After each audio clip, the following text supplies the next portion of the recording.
अनेक लाडक्या बहिणींचे ई-केवायसीमुळे हप्ते बंद झाले होते. त्यांच्या खात्यामध्ये नोव्हेंबर, डिसेंबर, जानेवारीचे 1500 रुपये जमा झाले नाहीत. मग यावरती उपाय काय? विनंती अर्ज केले, ऑफलाईन पद्धतीने कोणती काही प्रक्रिया नाही, अंगणवाडी सेविकाताई कंप्लेंट नोंदवून घेत नाहीत, तक्रार नोंदवून घेत नाही. मग अशा लाडक्या बहिणींचे पैसे कसे सुरू होणार किंवा आम्हाला उपाय काय? तर आपल्या चॅनलच्या माध्यमातून आपण सांगितलं होतं की ई-केवायसी केली किंवा नाही केली, पैसे बंद झाले, तुम्हाला ऑनलाईन तक्रार करता येणार. ही शेवटची संधी असणार आहे. तक्रार नोंदणी केल्यानंतर कंप्लेंट सबमिटेड सक्सेसफुली हे आपण परवा म्हणजे 2 ते 3 दिवसापूर्वी तक्रार नोंदणी केली होती व त्यानंतर आता सरकारकडून शासनाकडून त्यावरती रिप्लाय येण्यास सुरुवात झालेली आहे. तर 2 मिनिटात तुमच्या मोबाईलमध्ये हे तुम्ही चेक करू शकणार आहात. पण त्याआधी चॅनलवरती नवीन आहे, अजूनही तुम्ही आपल्या योजना यात्रा चॅनलला सबस्क्राईब केलं नसेल तर पहिल्यांदा करून घ्यायचं आहे. कोणतीही सरकारी योजनेची माहिती असू द्या, लाडकी बहीण योजनेची माहिती असू द्या, तुमचे हप्ते बंद झाले असतील, व्यवस्थित 100% माहिती आपल्या चॅनलच्या माध्यमातून दिली जाते. तर लाडक्या बहिणींनो, तुम्हाला हा एक प्रॉब्लेम आहे, ई-केवायसीमुळे हप्ते बंद झाली, तुम्ही ऑनलाईन तक्रार केली असेल तर आता नक्कीच इथे रिप्लाय येण्यास सुरुवात झालेली आहे.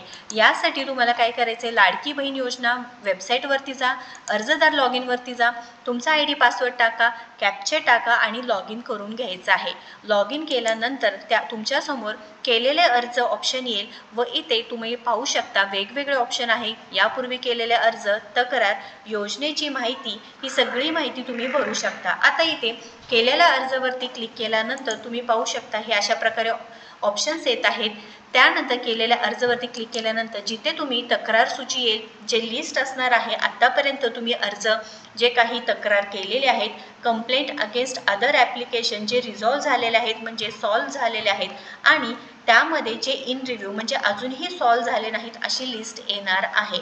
जे रिझॉल्व झालेले आहेत त्यांचे रिझन्स आता समोर आलेले आहेत, कारण समोर आलेले आहेत. आता लाडक्या बहिणींनो लक्षात घ्या, ई-केवायसी तुम्ही केली होती पण तुम्ही अपात्र झाला, यासाठी तुम्हाला कारणच माहिती नाही किंवा ई-केवायसी केली नाही, तुम्ही अपात्र झाला आहात हे आपण समजू शकतो. ई-केवायसी केली नाही किंवा जे काही लिस्टमध्ये नाव नाही, या दुरुस्ती यादीमध्ये नाव नाही असे एरर येत आहे.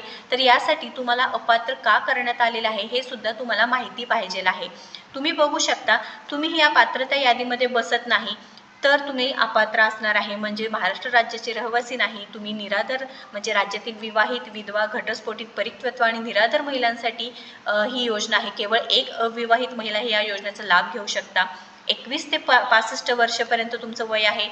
लाभार्थ्यांचे स्वतःचे आधार लिंक असलेलं बँक खातं आहे. लाभार्थी कुटुंबाचे वार्षिक उत्पन्न 2.5 लाखांपेक्षा जास्त नसावे हे पात्रता यादी असणार आहे.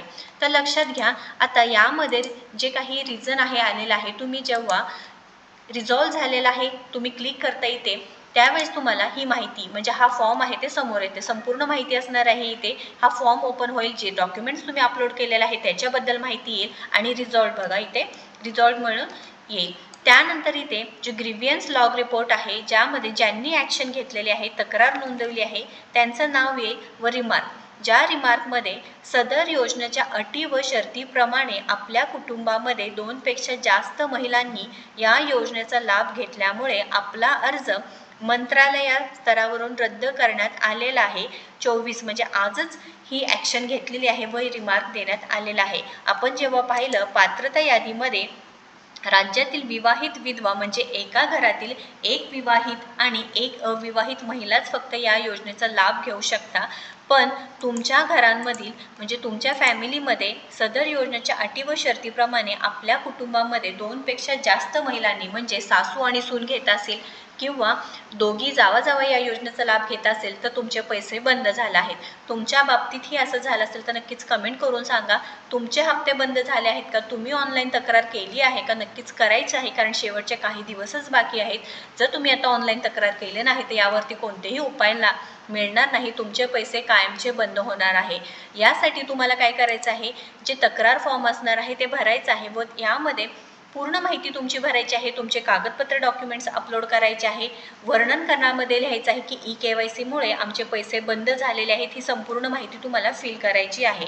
जेव्हा तुम्ही हा अर्ज सबमिट करता, सबमिट केल्यानंतर इथे बघा कॅप्चे टाकायचं आहे, सबमिट करायचं आहे. कागदपत्रांमध्ये तुम्हाला 5 कागदपत्रांपर्यंत प्रत्येकाने कमाल आकार 1 MB पर्यंत अपलोड करायचं आहे. तुमचे जे काही आधार असणार आहे, आधार कार्ड समोरची बाजू व पाठीमागची बाजू इथे अटॅच करायचं आहे.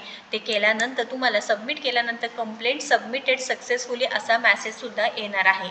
बघा, ज्या वेळेस तुम्ही अपात्र यादीमध्ये जाता, तुमचे उत्पन्न 2.5 लाख रुपयांपेक्षा जास्त आहे, तुम्ही आयकरदाता आहे, तुमच्या घरातली कोणी सरकारी नोकरदार आहे, एका घरातील विवाहित 2 विवाहित महिला या योजनेचा लाभ घेत आहे, तुमच्याकडे 4 चाकी वाहन आहे किंवा जे काही भारत सरकार किंवा राज्य सरकारच्या बोर्ड कॉर्पोरेशन उपक्रमाचे अध्यक्ष आहेत, ज्यांच्याकडे 4 चाकी वाहन ट्रॅक्टर वगळून यांच्या कुटुंबातील सदस्यांच्या नावावर नोंदणीकृत आहे, हे अपात्र होणार आहे. पण यामध्ये तुम्ही बसत नाही, तुमचे उत्पन्न 2.5 लाखांपेक्षा कमी आहे, तुम्ही आयकरदाता नाही, तर तुम्हाला पैसे मिळणार आहे. त्यामुळे लाडक्या बहिणींनो, तुमची KYC प्रोसेस झाली आहे का नाही, तुमची KYC झाली नसेल तर या प्रकारे तुम्ही तक्रार नोंदणी केली होती का नाही, नक्कीच कमेंट करून कळवा. आणि जर तुम्हाला व्हिडिओ पाहिजे असेल तर आपल्या डिस्क्रिप्शन बॉक्समध्ये आहे की कंप्लेंट कशी करायची, नक्कीच लिंक बघा किंवा आपले पहिले कमेंट लिंक करून ठेवलेले आहे, पिन करून ठेवलेले आहे, ते पाहायचं आहे. महत्त्वपूर्ण अपडेट आहे, जास्तीत जास्त लाडक्या बहिणींना शेअर करा व अशाच महत्त्वपूर्ण अपडेटसाठी आपल्या योजना यात्रा चॅनलला फॉलो व सबस्क्राईब करा. धन्यवाद.